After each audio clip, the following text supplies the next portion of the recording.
कोकणातील प्रत्येक घडामोडींचे लाईव्ह अपडेट पाहण्यासाठी आताच कोकण कटा न्यूजच्या सर्व सोशल मीडियाच्या प्लॅटफॉर्मला लाईक, फॉलो आणि सबस्क्राईब करा। गेटच्या बाहेर असतील तर उद्या सकाळी मुलींवर एखाद्या अत्याचार समजा झाला तर हे सांगू शकतात, नाहीतरी मुख्याध्यापक डोळे वटारून मुलींना शाळेत बसवतात, वर्गात बसवतात ना, तसं त्यांना सांगू शकतात। आम्ही त्याच्यात कोणताही हस्तक्षेप करणार नाही। आम्ही उद्यापासून आमची शाळेत मुलं पाठवायची बंद करतोय काय याचा प्रशासनाने विचार करावा आणि लवकरात लवकर याची दखल घ्यावी। म्हणजे नारायण गणेश कुलकर्णी विद्यानिकेतन सागवे या शाळेत जो काय प्रकार आज 10 महिन्यापूर्वी घडलेला होता सप्टेंबरमध्ये, राजापूर तालुक्यातील सागवे हायस्कूलमध्ये नवीन शैक्षणिक वर्षाच्या पहिल्याच दिवशी मोठा गोंधळ निर्माण झाला। सप्टेंबर 2024 मध्ये विद्यार्थिनीसोबत गैरवर्तन केल्याचा आरोप असलेला शिक्षक बलवंत आनंदा मोहिते याला पुन्हा शाळेमध्ये रुजू करून घेण्यात आल्यानं पालक आणि ग्रामस्थांनी संताप व्यक्त केला। या प्रकाराविरोधात आवाज उठवत त्यांनी संबंधित शिक्षकांविरोधात तात्काळ कारवाई करण्याची मागणी केली। या प्रकरणी पीडित मुलीच्या आईनं नाटे पोलीस ठाण्यामध्ये तक्रार दिल्यानंतर पोलिसांनी गंभीर दखल घेतली आहे। शिक्षक मोहिते याच्या विरोधात पोक्सो कायद्यानुसार गुन्हा दाखल करण्यात आला। त्याला अटक करून जिल्हा न्यायालयामध्ये हजर करण्यात आलं असता न्यायालयानं त्याला 1 जुलै 2025 पर्यंत न्यायालयीन कोठडी सुनावली। सप्टेंबर 2024 मध्ये झालेल्या गंभीर प्रकरणानंतर पालक, ग्रामस्थ आणि शाळा प्रशासन यांच्यात झालेल्या बैठकीत मोहिते याला पुन्हा शाळेत न घेण्याचा निर्णय एकमताने घेतला गेला होता।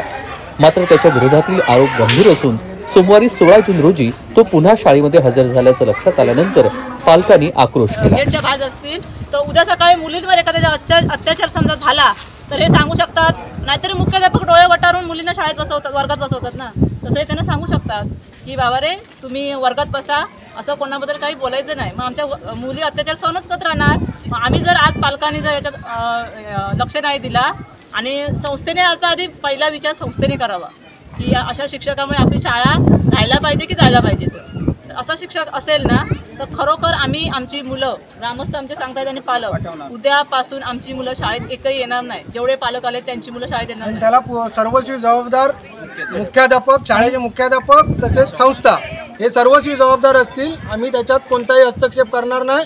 आम्ही उद्यापासून आमची शाळेत मुलं पाठवायची बंद करतोय काय याचा प्रशासनाने विचार करावा आणि लवकरात लवकर याची दखल घ्यावी। आज आमच्या शाळेत म्हणजे नारायण गणेश कुलकर्णी विद्यानिकेतन सागवे या शाळेत जो काय प्रकार आज 10 महिन्यापूर्वी घडलेला होता सप्टेंबरमध्ये, त्या संदर्भात आज त्या शिक्षकाला म्हणजे ते मोहिते म्हणून त्यांना आज शाळेत हजर करून घेतले। म्हणून एवढे सगळे ग्रामस्थ आणि पालक इथं आलेले आहेत। आमचं एवढंच हे आहे की हा शिक्षक आम्हाला इथं नको आहे आणि इथं जर तो शिक्षक हजर होणार असेल तर उद्यापासून आमची या शाळेत अजिबात एकही मूल येणार नाही आणि आम्हाला लवकरात लवकर न्याय मिळाला एवढीच आमची प्रशासनाकडे मागणी। या शाळेत आहोत आणि मी या गावची सदस्य आहे।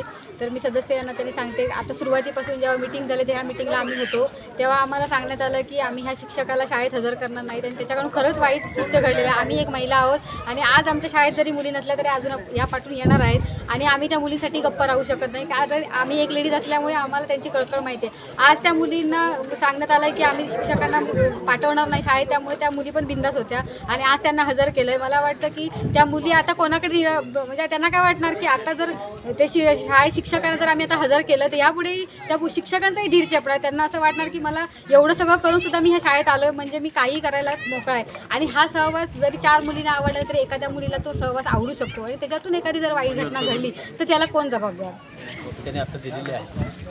तर अशा प्रकारच्या वाचनानंतर शिक्षक जर एखाद्या शाळेत असेल त्या विद्यार्थ्यांच्या पालकांना कशा प्रकारच्या ज्या भावना असतात, ज्याच्यावर विद्यार्थिनीसोबत गैरवर्तनाचे गंभीर आरोप आहेत त्याला शाळेमध्ये पुन्हा कसा घेतला असा सवाल संतप्त पालकांनी शाळा प्रशासनाला विचारला। मुख्याध्यापक आणि शिक्षण विभागानंच त्याला पाठीशी घातल्याचा आरोपही यावेळी पालकांनी केला। सदर शिक्षकांना सप्टेंबर 2024 नंतर शाळेला गैरहजेरी लावली होती तरी देखील त्याचं नाव नियमितपणे मस्टरवरती घेऊन त्याला वेतन देण्यात आल्याची माहिती पुढे आली आहे। 16 जून रोजी त्यांनी स्वहस्ताक्षरित पत्राद्वारे हजर असल्याचं कळवलं आणि त्यानंतर त्याला शाळेमधून पुन्हा प्रवेश दिला गेला। सदर प्रकरणानंतर संतप्त पालक आणि ग्रामस्थांनी ठणकावून सांगितलं, ज्याच्यावर पोक्सो खाली गुन्हा दाखल आहे अशा शिक्षकाला तात्काळ शाळेबाहेर काढा, अन्यथा आम्ही आमच्या मुलांना शाळेत पाठवणार नाही। त्यामुळे परिसरामध्ये तणावाचं वातावरण निर्माण झालं होतं। घटनेची माहिती मिळताच नाटे पोलीस ठाण्याचे अधिकारी शाळेत दाखल झाले आणि त्यांनी परिस्थिती नियंत्रणात आणली। पालकांच्या तक्रारीवरून पोलिसांनी शिक्षकाविरोधात गुन्हा दाखल केला आणि त्याला ताब्यात घेतलं असून सध्या या प्रकरणाचा पुढील तपास नाटे सागरी पोलीस ठाण्याचे पोलीस निरीक्षक अश्वनाथ खेडकर यांच्या मार्गदर्शनाखाली सुरू आहे. तेजस बोरगरे, कोकण कट्टा न्यूज, राजापूर, रत्नागिरी.